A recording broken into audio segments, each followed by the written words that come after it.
محمد صادق قزاره هستم، دکترای فیزیولوژی ورزش بابت رشته تربیت بدنی.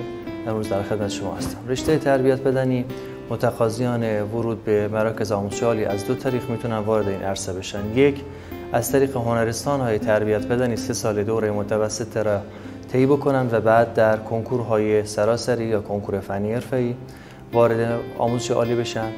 دو، از طریق رشته‌های نظری مثل ریاضی، تجربی و علوم انسانی. از این دو طریق راه‌های ورود به مراکز آموزش عالی هست که یکی از این مراکز آموزش عالی مرکز آموزش عالی امام جواد علیه السلام است. دانش آموزان و که بعد از ورود به رشته تربیت بدنی در این مراکز 4 سال دوره کارشناسی را سپری میکنن، دروس تئوری و دروس عملی را که دارن و بعد از اون میتونن وارد حوزه کار بشن.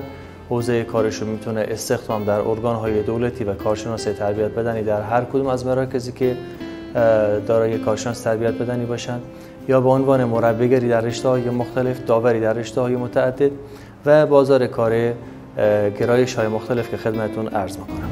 رشته تربیت بدنی در گرایش فیزیولوژی ورزش بعد از گذراندن مدرک لیسانس مرتبط هست با پزشکی و دروس مرتبط با انسانشناسی، آناتومی، فیزیولوژی و کارکرد اعضا و جوارح بدن، هورمون‌ها، قلب، تنفس و اینها را دانش آموزان در حوزه ورزش بررسی میکنن.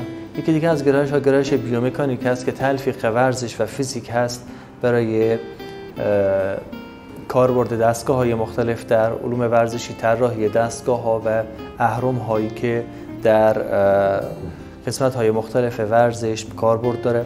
یکی دیگه از حوزه‌های گرایش‌های تربیت بدنی گرایش مدیریت ورزشی است، برگزاری مسابقات، جداول ورزشی و غیره، و گرایش یادگیری حرکتی که از بدو طفولیت و آغاز حرکت، بحث رفتار و الگوهای حرکتی و حرکات‌های پایه را برای افراد بررسی می‌کنه و راهکارهای مختلف را میده.